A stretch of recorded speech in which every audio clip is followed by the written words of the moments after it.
Hey guys, it's Sharani over here at the Center for Soulful Relationships in San Jose, and thank you so much for joining me again for another Facebook Live, our second one for August, actually, 2018. And today I would like to speak with you in regards to if you've ever had a date night go sour with you and your partner. This is the video you're going to want to watch. And here's why. Because in today's really quick video, I'm going to share with you a scenario of what a date night might have looked like that has gone sour. And I'll also share with you the reason why from both sides. Okay, so one of the things we do here at the Center for Soulful Relationships is we offer I'm sorry, I'm stumbling on my words. We offer and provide individual support and support for couples who are having a challenging time in their relationships. And so it's through our experience and knowledge and expertise that this scenario is coming to you. And so let's say, for example, it's been a really long time since you and your partner have gone out on a date. Things have gotten really mundane. You guys feel like you're in a rut. And so you guys decide, you know what, we're going to go ahead and we're going to plan a date night so that we can go out and reconnect and have fun again. And so you've got one partner who is so looking forward to it, excited, and just for the sake of the scenario, I'm going to say that that's the female part of the partnership.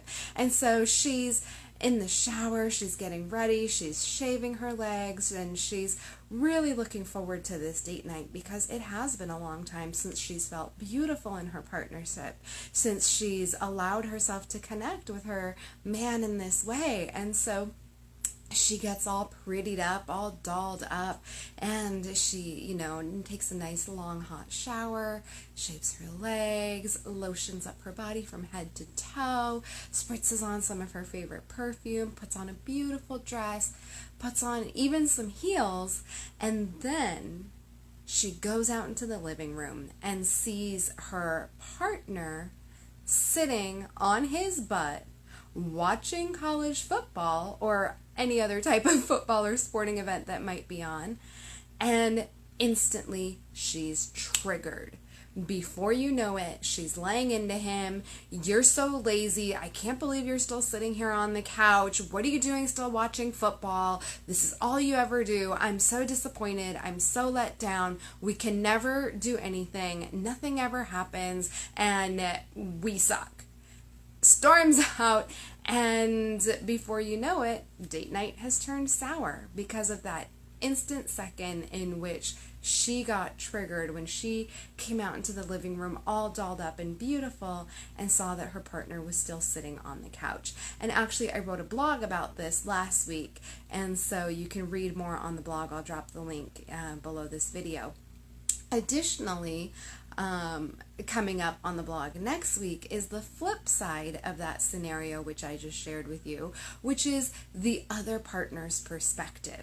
So here you've got both people who are really looking forward to having that date night together, and then one partner immediately goes into stories and gets triggered, and she starts to run through her narrative of how people aren't to be trusted, people are disappointing, they let her down, and that there must be something inherently wrong with her if people constantly let her down. So that's the narrative that she has gone into, which has led to that spiral out in terms of the date night going sour.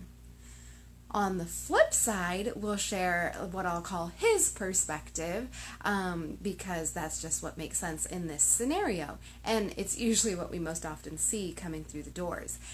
So what we have on the flip side is also a partner who is really looking forward. He's thinking, wow, it has been a really long time since my girl and I have gotten together, since we've gone out, whether it be, his girlfriend or his wife. And hi, Allison, thanks for joining us. And so, on the flip side, he is over there thinking the same exact thing that she's thinking, that, wow, it's been a really long time since we've had an opportunity to connect this way.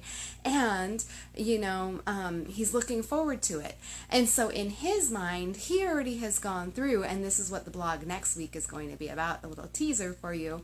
So in his mind, he's already planned it out. He knows that this is a special occasion and that his partner is going to want to take extra time to get ready. She's going to do all the things that get dolled up, and it's going to take her an hour or more to get ready for this date night that they're getting ready to go on. And so in his mind, he's like, yeah, it'll take me only 10 minutes. And so while she's getting ready, I'll go ahead and sit here and keep watching my college football game, or keep watching that baseball game, or keep watching whatever it is that he's watching on TV, and while she gets ready. And after she's done getting ready and she's come out, she can enjoy a nice little glass of wine, or, have a little pre-dessert, pre-appetizer, and he will then go, and it'll take him a quick 10 minutes to get ready. So this is how the scenario has played out in his mind as he is still sitting on the couch and she's in the bathroom doing her thing. So that's the way the scenario is, and that's the behind the scenes from both ends. Now, in that split second where she comes into the living room and sees him still sitting on the couch, and she gets triggered and rails into him, he immediately then takes a step back, feels attacked, and goes on the defense. And so now he hasn't even had an opportunity to explain that he actually had this really great idea already set up in his head for her.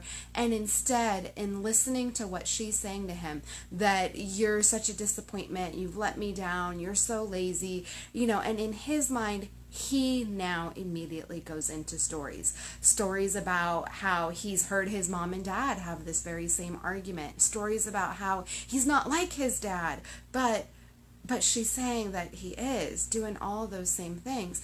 And now he feels like a disappointment, and he feels like he has let his partner down. And there we have it. The rift that was already there between them, that disconnected feeling that they were trying to come together with over date night, has now expanded and become an even greater rift, where she's feeling disappointed and he is feeling like a disappointment. And this is usually what ends up happening in these date nights that go sour with our partners and in our partnerships.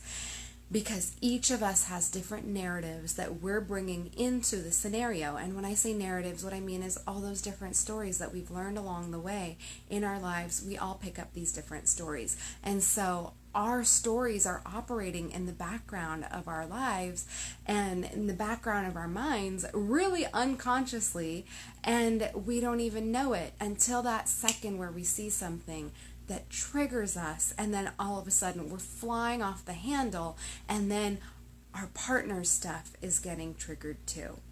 And so if any of this sounds familiar, if this sounds like a date night that you know of, and you're ready to get some support and healing around that, then I invite you to reach out, because here at the Center for Soulful Relationships, as I mentioned, we offer relationship therapy to individuals and couples, and right now we are really holding space for our couples to come together in private day-long or multi-day intensives where you can come together and learn what are each of the narratives and stories that are going on for each of you. What is it that's happening behind the scenes that leads each of you to get so triggered and activated and explodes, and then you have these explosive date nights, as opposed to being able to understand where the other one is coming from, knowing what stories are operating, and then being able to show up with love and compassion in those moments, and also being able to take ownership of those words.